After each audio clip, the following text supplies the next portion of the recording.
Assalamualaikum warahmatullahi wabarakatuh. Bismillahirrahmanirrahim. Pemahaman tauhid di kalangan sahabat sangatlah kuat.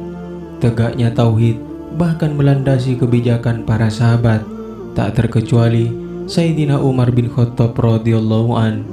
Ini terlihat dari alasan pemberhentian Khalid bin Walid sebagai panglima perang di masanya. Dalam buku Tauhid karya Muhammad Imaduddin Abdul Rahim dijelaskan, Khalid yang dijuluki sebagai pedang Allah adalah seorang panglima perang yang belum pernah terkalahkan di setiap pertempuran yang dipimpinnya.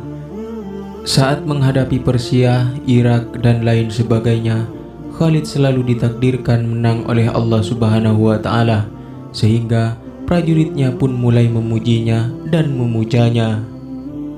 Dan bahkan orang-orang membuat banyak syair dan lagu untuk memuji kepahlawanannya yang masyhur itu. Namun, saat Khalid sedang menyusun strategi untuk bertempur di Bizantium atau Romawi Timur, datanglah surat perintah agar Khalid menyerahkan jabatannya kepada Abdullah bin Ubaid. Khalid bin Walid yang sedang memimpin rapat tentu tidak langsung membacakan surat perintah dari Khalifah Sayyidina Umar itu, dan perhitungan bahwa kalau ia menyerahkan jabatannya tersebut saat sedang rapat untuk menyerang Bizantium, maka akan terjadi kekacauan. Oleh karena itu, dia menyelesaikan rapat tersebut terlebih dahulu. Setelah usul-usulnya diterima dan menjelaskan cara menyerang Bizantium, barulah Khalid menyerahkan jabatannya sebagai panglima perang kepada Abdullah bin Ubaid.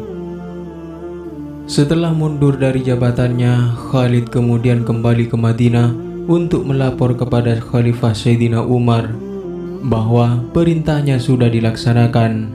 Setelah itu, Khalid bin Walid meminta penjelasan lebih jauh kepada Sayyidina Umar terkait pemecatan dirinya tersebut, karena dia khawatir ada kekeliruan yang diperbuatnya selama memimpin peperangan.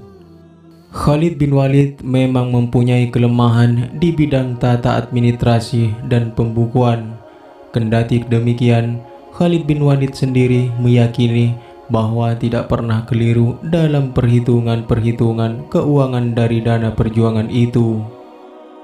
Namun Sayyidina Umar bin Khattab menegaskan bahwa masalahnya bukan karena itu. Itu soal yang bisa dimaafkan, kata Sayyidina Umar menjelaskan kepada Khalid. Tetapi sebagai khalifah aku bertanggung jawab atas akidah umat. Engkau adalah pahlawan perkasa yang tak dapat dikalahkan di setiap medan pertempuran. Akan tetapi akibatnya rakyat mulai menyanyikan lagu pujian untukmu dan tidak lagi memuji dan memuja Allah semata. Aku khawatir mereka menjadi syirik. Sebagai penanggung jawab, aku harus membuktikan kepada seluruh umat bahwa semata sebagai hamba Allah, aku mampu memecat Khalid bin Walid sebagai panglima perang yang masyhur, jelas Sayyidina Umar panjang lebar. Setelah mendengar penjelasan Khalifah Sayyidina Umar radhiyallahu an, Khalid bin Walid tersadar dan menerima keputusan Sayyidina Umar yang bijaksana itu dengan keikhlasan yang sungguh-sungguh. Khalid bin Walid pun mundur dari hadapan Khalifah Sayyidina Umar seraya melompat lagi ke medan pertempuran dan maju menyerang musuh. Dan beliau pun, Khalid bin Walid, tidak lagi sebagai panglima perang tetapi sebagai prajurit biasa. Orang-orang lain terheran-heran melihatnya. Mengapa setelah dipecat Khalid bin Walid masih maju terjun ke medan perang? Khalid pun berseru, aku bertempur dan berjuang tidak karena Khalifah Sayyidina Umar, akan tetapi aku berjuang karena Allah Subhanahu wa Ta'ala semata. Seperti itulah ekspresi dan manifestasi dari ruh tauhid sejati yang ditunjukkan Khalid bin Walid radhiyallahu an, yang bisa diteladani umat Islam di dunia. Demikianlah kisah alasan Sayyidina Umar bin Khattab radhiyallahu an memberhentikan Khalid bin Walid sebagai panglima perang. Mudah-mudahan video ini bermanfaat. Wallahu a'lam bishawab. Assalamualaikum warahmatullahi wabarakatuh.